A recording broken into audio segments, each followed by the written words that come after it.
I've noticed that a lot of automotive journalists these days are doing comparison tests. You know, Accord versus Camry, BMW versus Mercedes. So I thought, why not get into that racket? So today I've decided to do a highly informative comparison test that pits this Hummer against this original Mini. Now, you might think this is an unfair comparison because these two cars are so different, but that is where you're mistaken. These cars have a lot more similarities than you think. For example, they both have roughly the same power-to-weight ratio. They both have round headlights. They both have transparent windows. Besides, this isn't just any Mini. This is a 1984 Mini 25, which celebrated the 25th anniversary of the Mini. And what did that special designation get you? There are 25 logos on the seats, along with red interior piping and red seatbelts. There's a 25 logo on the steering wheel and on the actual wheels. There are several Mini 25 logos on the exterior, and these cool stripes down the side. Of course, the 25th Anniversary Edition model also gave you the pleasure of knowing that you were driving around in a car that had been designed almost 3 decades earlier. Unfortunately, the 25th Anniversary Edition didn't come with any extra power under the hood. Now, this is the same 1-liter 4-cylinder that powered all Minis of its era. It's only got 40 horsepower. And while that may not seem so bad, given the Mini's small size, the Mini actually has the same power-to-weight ratio as the Camry, if the Camry had 85 horsepower. But the engine isn't the only thing that's small about the Mini. Let's talk wheels. These are 12s. 12s. And the tire itself is only about as wide as this roll of toilet paper. You also have these mirrors, which are smaller than my hand.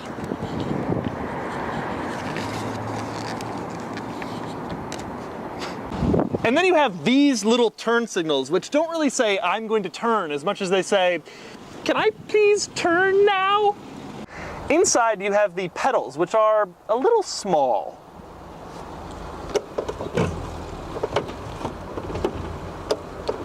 And then there are the air vents. There are only 2. Presumably it only needs 2 for the entire cabin. But they're so small that I can completely stop airflow with just 2 fingers.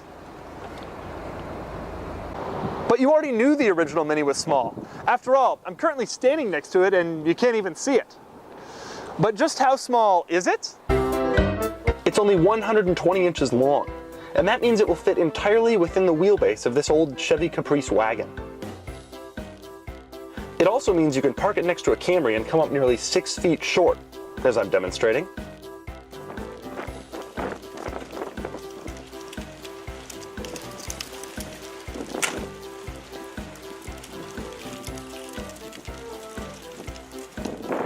It's also only 55 inches wide, which means it is 3 feet narrower than the Hummer.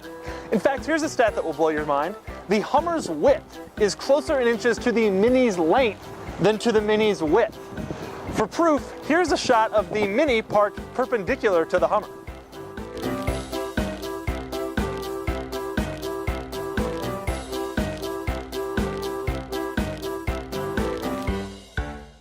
For those of you who don't know anything about my Hummer, allow me to explain.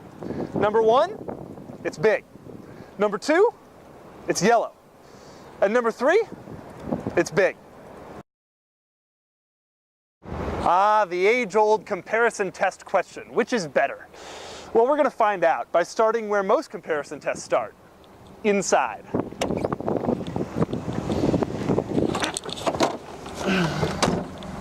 Now, I admit the Mini is a little tight for a guy like me, who's 6'3", but surprisingly, it's actually not so bad. Getting in back is a slightly different story.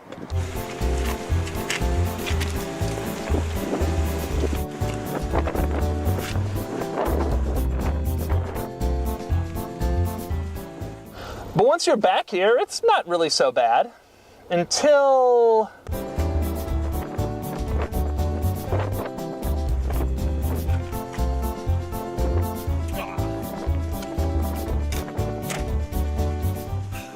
no car uses its interior space worse than the Hummer. Allow me to explain what I mean.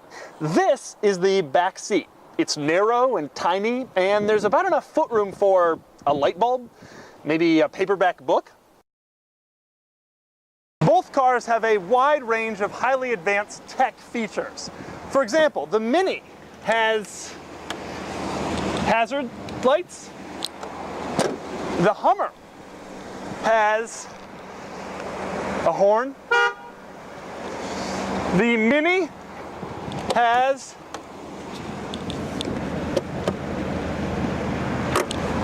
a parking brake.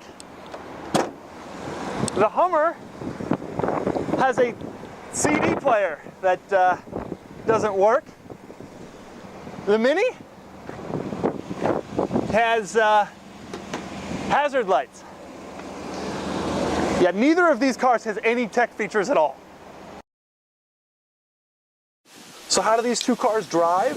Well, the Hummer drives exactly like you'd expect. Big, slow, awful.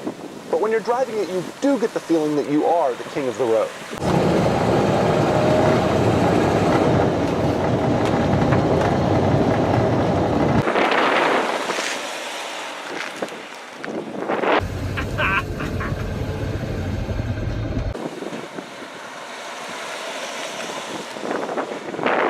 Whereas the Mini is just so much fun. Oh God.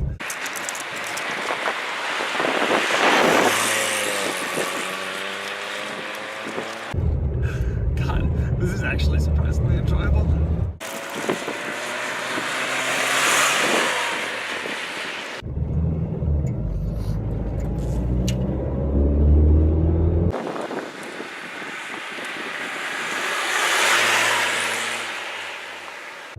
The best part is you're not even violating the speed limit, right? You look down and I'm going 40 kilometers.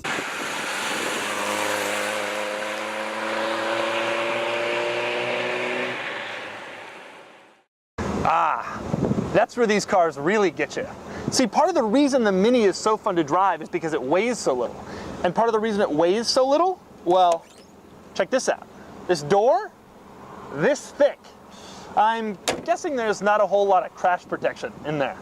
And then there's another problem, namely, if I barrel down the street in my Hummer and hit the Mini, the bumper lines up right here.